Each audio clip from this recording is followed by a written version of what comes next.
Assalamualaikum warahmatullahi wabarakatuh. Selamat pagi semuanya. Semoga di dalam belajar hari ini kalian diberi kesehatan, diberi kekuatan, kemudian diberi keberkahan sehingga kalian bisa memahami materi yang akan saya sampaikan. Oke, selamat pagi semuanya. Kembali lagi ke kelas matematika. Jangan lupa selalu patuhi protokol kesehatan tentang COVID-19. Ingat itu. Dan yang kedua, jangan lupa setelah kalian melihat video ini, kemudian kalian mengerjakan tugas yang saya berikan, jangan lupa memberi absen atau meninggalkan jejak di kolom komentar Google Classroom ataupun di channel YouTube yang saya upload nanti videonya. Oke. Nah, hari ini kita akan membahas tentang vektor dimensi 3, lanjutannya dari materi kemarin. Minggu kemarin kita sudah membahas vektor dimensi 3. Nah, ini kita akan melanjutkan lagi. Kalau kemarin baru operasinya, baru penjualan pengurangan, perkalian dengan skalar. Nah, kita akan membahas tentang perkalian skalar dari dua vektor, kemudian pembagian ruang garis dalam bangun ruang. Oke. Langsung saja kita untuk mempersingkat waktu, karena jika terlalu panjang video ini nanti kalian cepat bosan. Oke, kita langsung saja masuk. Yang pertama tentang pembagian ruas garis dalam bangun ruang. Nah, seperti ini. Karena bangun ruang ada 3. Sumbu X, sumbu Y, kemudian sumbu Z. Ketika ada titik A, XA, YA, ZA, kemudian titik B, XB, YB, ZB. Nah, ini adalah vektor. Kemudian di antara garis AB ada satu garis namanya titik P. Di sini ada titik P, XP, YP, kemudian ZP. Kita namai ini sebagai vektor B, kita namai sebagai vektor P, dan ini kita namai sebagai vektor A. Karena ini untuk OA, kemudian OP dan OB adalah vektor posisi dari titik A, P, dan B. Rumus vektor posisi P pada bidang datar sama dengan rumus vektor posisi P pada bangun ruang. Nah, untuk mencari vektor posisi P, kita bisa menentukan rumusnya menjadi, teman-teman, ini ada M, ini N, pembanding, ini jaraknya. N kali vektor A ditambah M kali vektor B per M ditambah N. Nah, seperti ini. Nah, untuk menentukan koordinatnya, titik P, XP, YP, ZP, kita bisa menuliskannya seperti ini. XP sama dengan, pakai rumus yang ini, N XA ditambah M XB per M ditambah N. Kemudian yang selanjutnya untuk mencari YP, maka rumusnya sama N, tapi di sini untuk titik X kita ganti titik Y. YA ditambah M YB per M ditambah N. Sedangkan untuk ZP-nya N ZA ditambah M ZB per M ditambah N. Nah, ini rumusnya. Contoh soalnya, saya langsung memberi ke contoh soal. Perhatikan baik-baik, ini rumusnya. Oke. Contohnya, diketahui titik A 3, 2, negatif 5 dan B 11 negatif 2 11 jika P terletak pada AB dengan perbandingan 1:3, tentukan koordinat titik P. Nah, seperti ini. Jawab.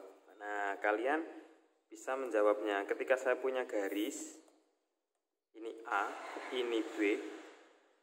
Titik P adalah perbandingannya 1:3. Kita tulis di sini misalkan. Ini sebagai titik P. Ini 1, sini 3. Berarti kalau keseluruhannya ini 4. Nah, begini. Setelah itu, ingat rumus yang tadi. Rumus yang menggunakan, nah, XP sama dengan N kali M. Nah, ini kita bisa gunakan. Kita bisa menuliskannya sebagai ini sebagai M, ini sebagai N. Kemudian titik A, berarti ini sebagai XA. Berarti kalau ada XA, YA, ZA, berarti ini kita tuliskan 3, 2, negatif 5. Sedangkan untuk yang B-nya, XB, YB, ZB, tuliskan titik B-nya 11, negatif 2, 11. Nah, begini. Setelah itu kita gunakan rumusnya untuk mencari XP, sehingga XP sama dengan N XA ditambah M XB per N plus M. Langsung ditulis. Karena N-nya 3, M-nya 1. 3 kali titik XA adalah 3. 3 ditambah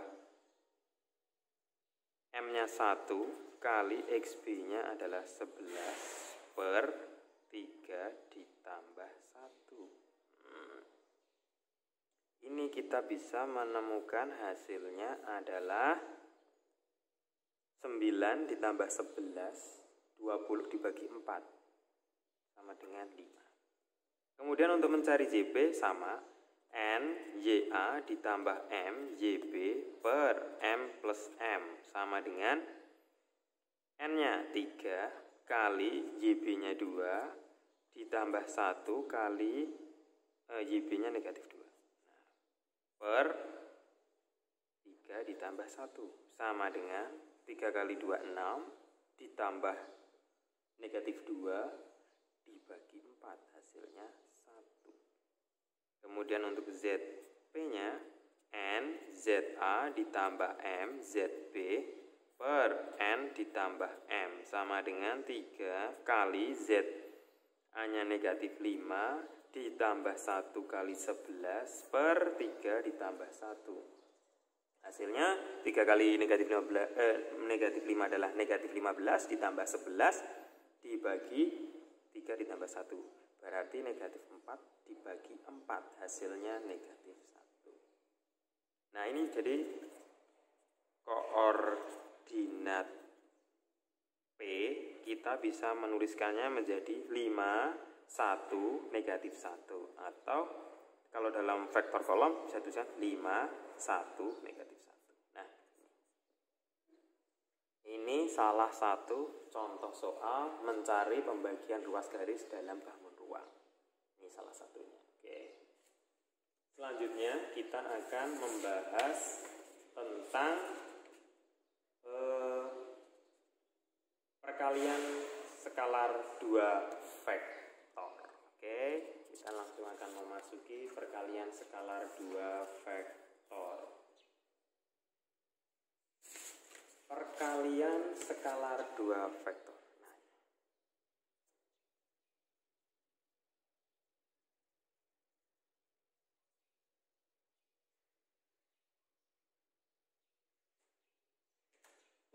perkalian skalar dua vektor itu yang pertama perkalian skalar dengan vektor jika tidak diketahui sudutnya. Oke, yang pertama perkalian skalar dengan vektor. Oke.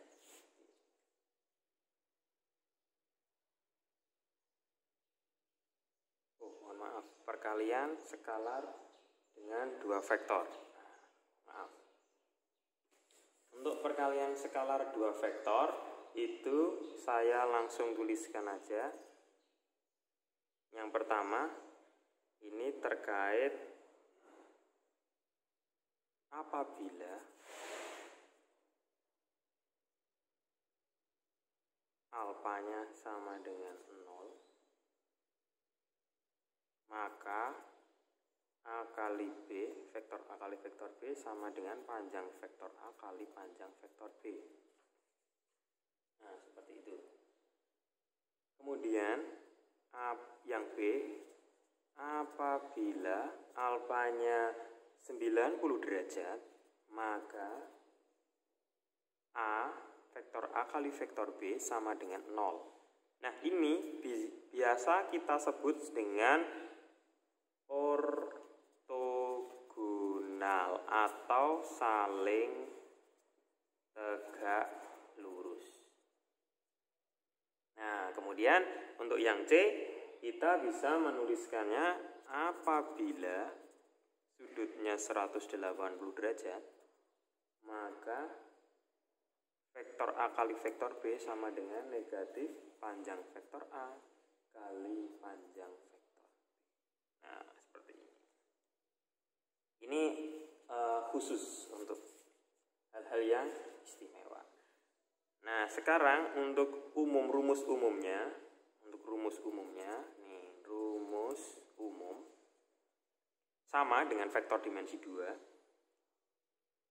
Jika ada A kali B, maka kita bisa menuliskannya menjadi panjang vektor A kali panjang vektor B kalikan cos alfa. Ini rumusnya. Ini adalah rumus yang kita gunakan. Oke. Nah, kita akan mengerjakan yang pertama. Saya akan memberi contoh soal jika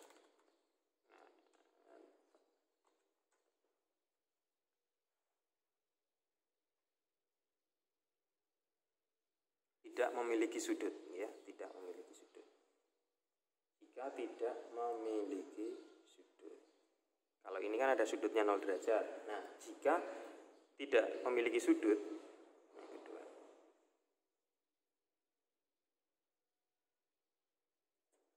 Jika tidak memiliki sudut, maka A kali B sama dengan A1 kali A2 ditambah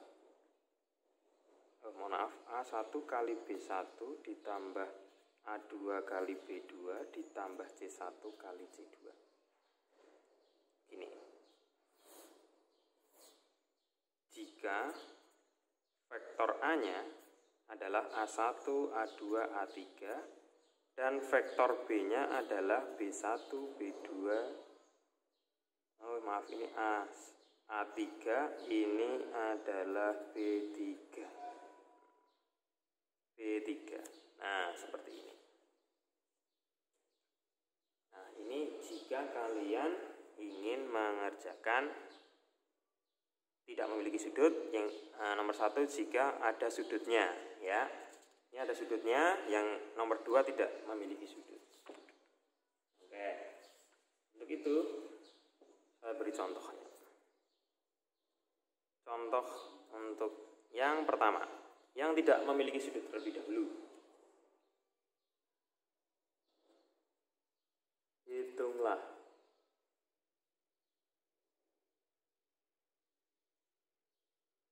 perkalian skalar antara A 2I ditambah 3J ditambah 5K dan B-nya adalah, vektor B-nya adalah 2I ditambah J ditambah 3K. Jawab, kita bisa menjawabnya A, vektor A kita bisa menuliskannya menjadi 2, 3, 5. Vektor B kita bisa merubahnya menjadi vektor kolom 2, 1, 3. Nah, dari situ kita bisa menuliskan rumusnya. Jika ada A kali B kaliannya, maka A1 kali B1 ditambah A2 kali B2 ditambah A3 kali B3. Kita bisa memasukkan A1 adalah 2, B1 adalah 2, A2 adalah 3, B2 adalah 1, dan A3 adalah 5, B3 adalah 3. Hasilnya adalah 4 ditambah 3 ditambah 15. Hasilnya sama dengan 22. Nah, seperti ini. Ini yang tidak memiliki sudut. Nah, jika disuruh mengalihkan tidak memiliki sudut, caranya seperti ini. Yang kedua, kita jika memiliki sudut, hitunglah A kali B jika panjang vektor A sama dengan 3, panjang vektor B sama dengan 4, dan sudut antara A dan B adalah 60 derajat. Nah,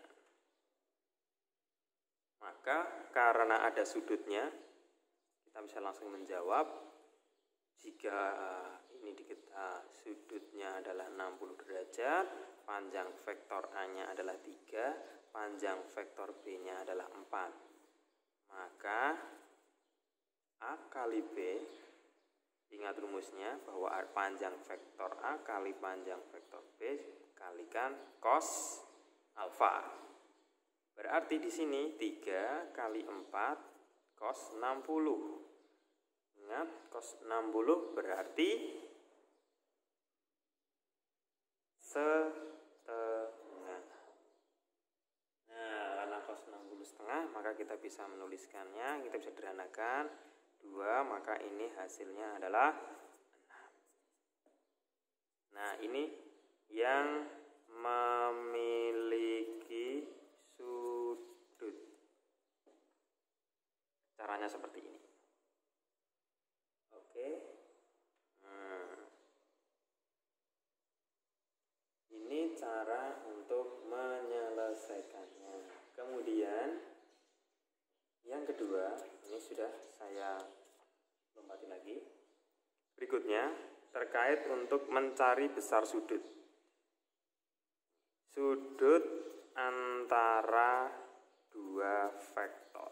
Kita akan mencari ini. Nah, tadi rumusnya bahwa A kali B sama dengan panjang vektor A kali panjang vektor B kalikan cos alfa. Karena kita akan mencari besar sudutnya, maka kita bisa merubahnya menjadi cos alfa sama dengan A kali B per panjang vektor A kali panjang vektor B. Nah, di mana A kali B, panjang vektor A kali B adalah A1 kali A2 ditambah B1 kali B2 ditambah, maaf ini saya salah nulis selalu, A2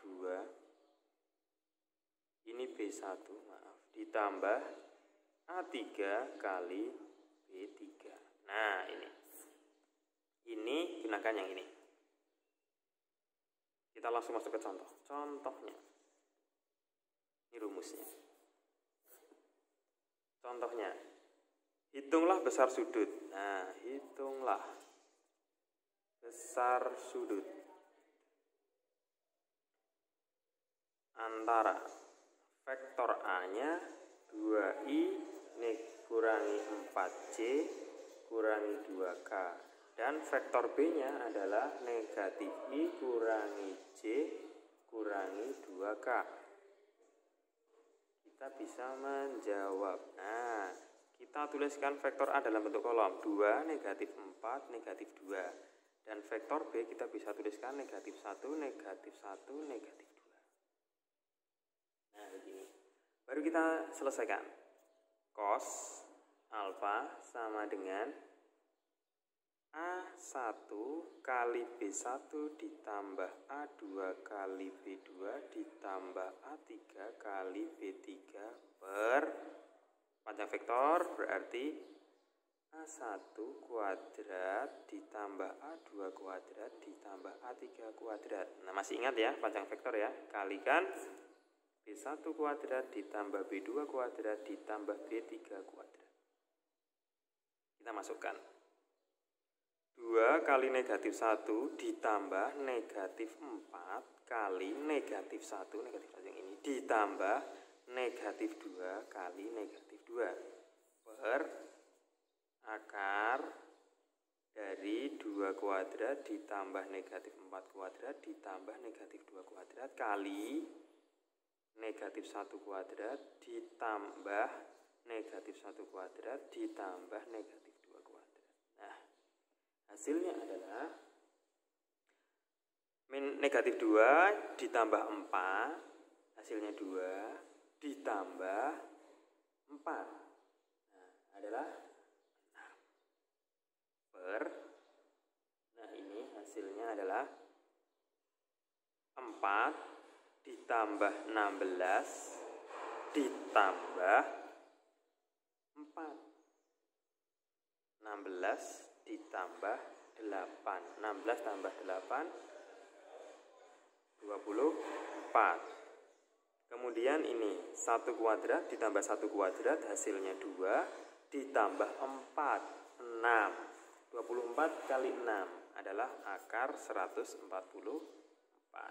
Berarti ketemunya 6 per 12. 6 per 12 sama dengan 1 per 2. Nah, sampai sini ini belum selesai. Kita bisa mencari alfanya dengan cara begini. Cos alfa sama dengan ketemunya setengah. Pertanyaannya adalah cos berapa yang hasilnya setengah? Nah, berarti alfanya adalah 60. Nah, ini hasilnya. Ini cara mencari sudutnya. Oke, saya ulangi lagi. Ketika kalian sudah menemukan setengah di sini, kalian bisa membacanya begini. Cos alfa sama dengan setengah. Maka alfa nilainya berapa biar ketemu setengah?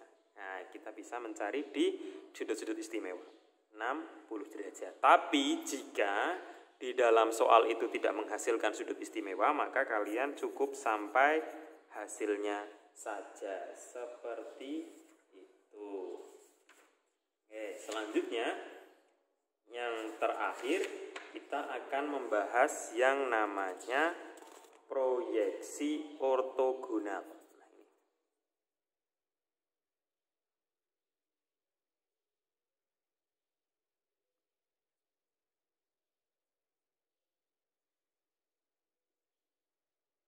Kita akan membahas tentang proyeksi ortogonal. Ini adalah materi yang terakhir tentang proyeksi ortogonal. Oke. Nah, di dalam mencari proyeksi ortogonal itu ada 2 rumus. Kita pertama akan saya gambarkan dulu.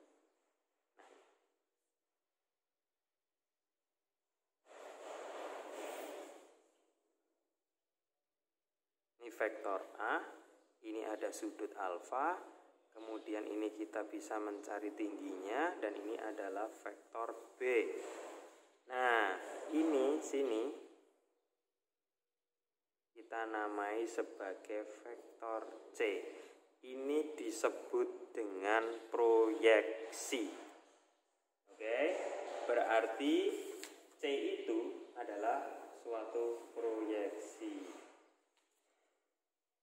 Nah, proyeksi ini kita bisa mencarinya dengan yang pertama yang A, jika nama mencarinya adalah proyeksi skalar ortogonal dari vektor A pada vektor B. Nah, maka C kita bisa membuat rumusnya menjadi panjang vektor A kali panjang vektor B per panjang vektor B. Jadi vektor C sama dengan vektor A kali vektor B per panjang vektor B. Nah, ini vektor A kali B seperti biasanya A1 B1 ditambah A2 kali B2 ditambah A3 kali B3. Sedangkan panjang vektor B berarti akar dari B1 kuadrat ditambah B2 kuadrat ditambah B3 kuadrat. Untuk yang B, proyeksi vektor. Nah, ini bedanya. Skalar, sini vektor. Ortogonal dari vektor A pada vektor B. Rumusnya menjadi vektor A kali vektor B per panjang vektor B kuadrat dikalikan vektor B. Nah, ini adalah proyeksi ortogonal suatu vektor pada vektor lain. Selanjutnya, saya akan memberikan tugas terkait tentang vektor ya. Tugasnya sederhana saja, nggak usah terlalu panjang.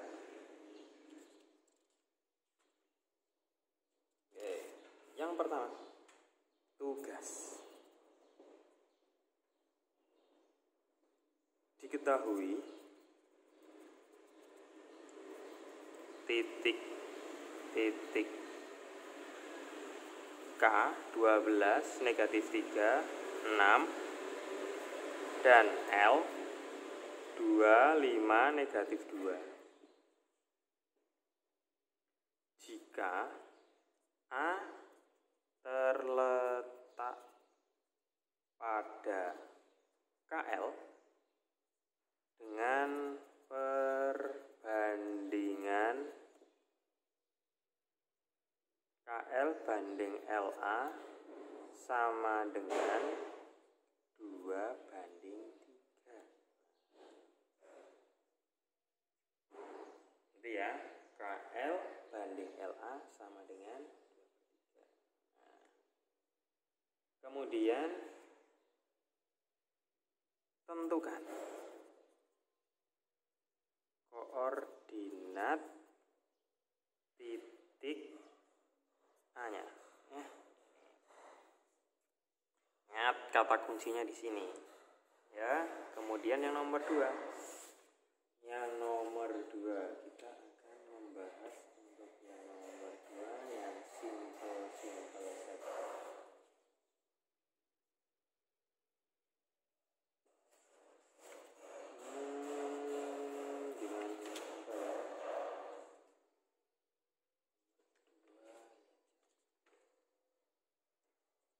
Diketahui P sama dengan I dikurangi J ditambah 2K dan panjang vektor Q sama dengan negatif 4I dikurangi 2J ditambah 4K. Tentukan besar sudut yang terbentuk oleh 2 vektor tersebut.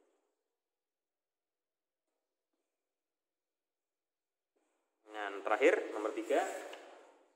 Ini yang terkait dengan yang terakhir tadi. Diketahui vektor A adalah 3I kurangi 4J ditambah 12K, dan vektor B adalah 4I ditambah 3J dikurangi 5K. Tentukan proyeksi skalar vektor A pada arah vektor B. Nah, ini aja, satu aja. Oke. Itu tugas dari saya. Terima kasih pada kesempatan hari ini saya sudah bisa menyampaikan materi tentang vektor. Oke, ini materi yang akan saya bahas tentang vektor dimensi 3 dari yang kemarin sampai yang sekarang. Ini adalah yang terakhir. Jadi mulai nanti kita akan mencoba untuk ulangan bagaimana hasilnya kalian memahami materi yang saya berikan. Oke, itu saja dari saya. Terima kasih. Jangan lupa berdoa. Semoga nanti infonya bermanfaat dan jangan lupa patuhi kesehatan COVID-19. Terima kasih. Saya akhiri. Wassalamualaikum warahmatullahi wabarakatuh.